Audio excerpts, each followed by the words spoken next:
if someone's anxious about something, what you do is and it's getting in their way, you take what they're anxious about and you define it, because that already delimits it, right? Because one of the problems with being anxious about something is you won't speak of it. It's like Voldemort. And then if you don't speak of it, it's way bigger than it should be. As soon as you start talking about it, you cut it down to size. And so, it's for a bunch of reasons. It's because you're not as afraid of as many things as you think, and you're braver than you know, and more capable. So as soon as you're brave enough to start talking about what you're afraid of, then you see that there's more to you than you thought, and that there's less to the problem than you thought.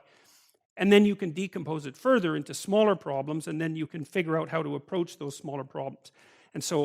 And then it doesn't seem to me to be that you get less frightened. It seems to be that you get more courageous, which is way better than being less frightened, because there's lots of things to be frightened about. So if you're courageous, that really does the trick. Now the question is, what happens if you, like, let's say that you're very socially inept and you don't know how to introduce yourself or to make establish the initial parts of a relationship with anyone. And so then you start putting yourself in situations where you're required to do that. And so then the question is, how is it technically that you transform? You say, well, you learn. Well, we want to be more specific about that. What does it mean that you learn? Well, if you're dealing with someone who's particularly socially inept and you're doing psychotherapy with them, you might teach them how to shake someone's hand properly and say their name and remember the other person's name.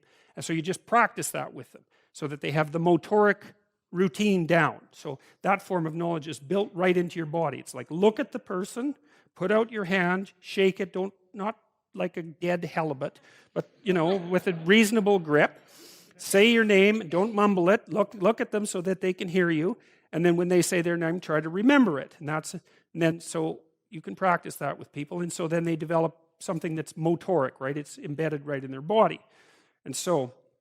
And then you can say to them, well, the other thing you can do is when you start a conversation is don't sit there thinking about what you're going to say next, because then you won't be paying attention to the person and you'll make a fool out of yourself, because you'll manifest non sequiturs, right? Because you'll get out of it's like if you're dancing and all you're paying attention to is where your feet are, then you're going to step on the other person all the time. So you want to pay attention to the other person, and then whatever automatized social knowledge you have will come to the forefront. So it's a good thing to know if you're socially anxious, right?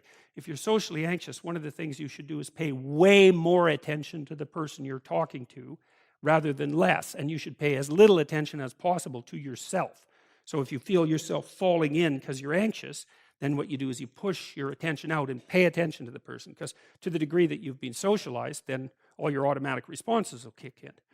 So, but anyway, so you go out into the social world and you learn to shake someone's hand, and you learn how to listen to them and ask them questions, because that's the next thing, because people love, you can't just ask them random questions, obviously, but if they start talking to you and you don't understand something about what they're saying, or maybe something they said is interesting and you ask them a question, they're pretty damn happy about that, because it means you're actually paying attention to them, and people actually love to be paid attention to, because it hardly ever happens. So they really, really like it. And so, okay, so what's happening? Well, first of all, you're mastering the automated motor movements, right? Where to point your eyes, where to put your hands, how to move your lips, like really embodied knowledge. It's a special kind of memory, and you're practicing that. And so that's building new skills for you. And then by listening to the person and watching yourself interact, you're also generating new abstract information that enables you to conceptualize the world in a different way. So if you go out and talk to 10 different people or 50 different people, then you get to listen to what those 50 people said. You get to watch how they express themselves, and you gather a corpus of knowledge that changes the way you perceive, that broadens you as a social agent. Okay, so that's two forms of knowledge. But then there's a third one, which is really interesting, which is that you have a lot of biological potential. And it's hard to know what potential is, but part of it is that you're capable of generating proteins that you haven't been generating. So you should get right on that, by the way. So, but the way that works in part is that if you put yourself in a radically new situation, then your brain, that there are genetic switches that turn on because of the demands of the new situation that code for new proteins. So it's as if you have latent software, that would be one way of thinking about it, that will only be turned on if you go into the situation where that's necessary. And so then you might think, well, if that's the case, how much of you could be turned on if you went a whole bunch of different places? And that's a really, that's a profound question, because one of the deep answers to how you should get your life together is you should go a very large number of places and turn yourself on. And I want to walk through that a little bit, because there's a very rich symbolic world that expresses that. So now, the idea about having a coat of many colors would be that the person who is the appropriate leader, because remember, or the proper person, which would be the same thing.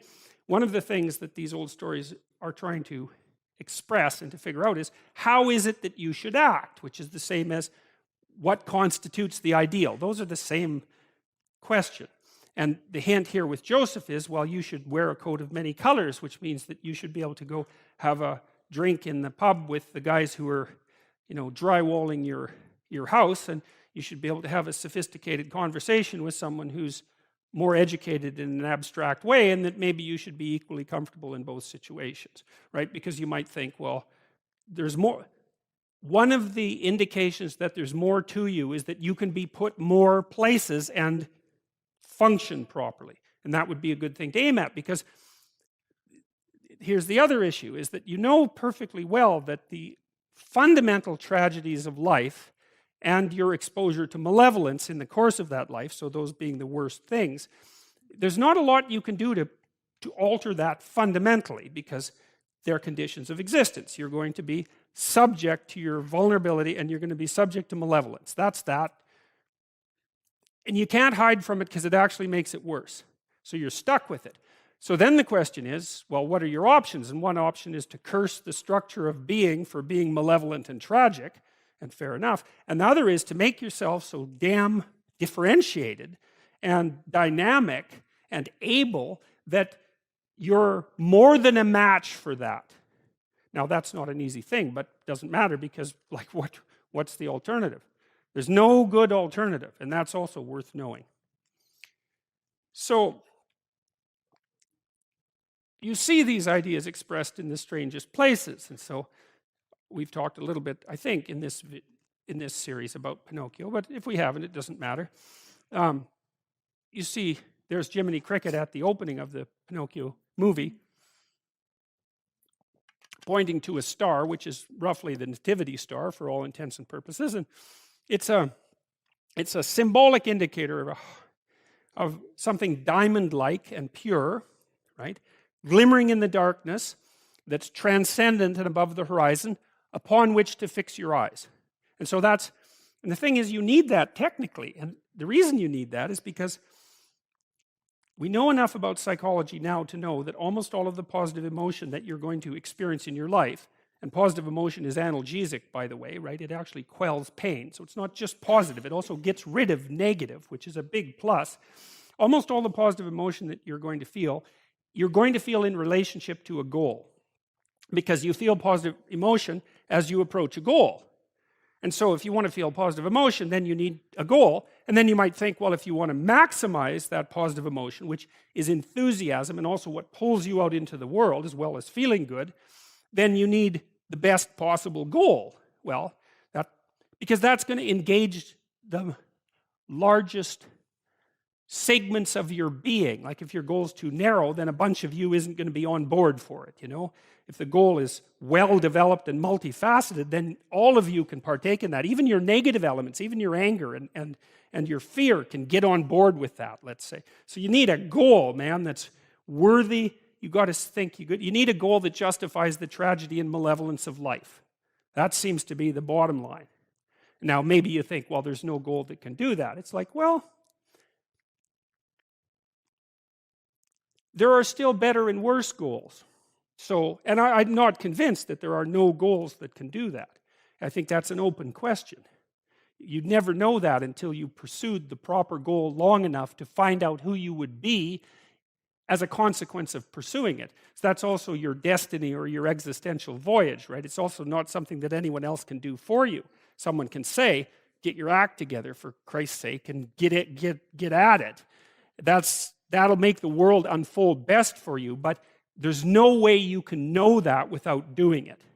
So, and unless you think you've done a particularly stellar job of that, then you have no reason to doubt its potential validity.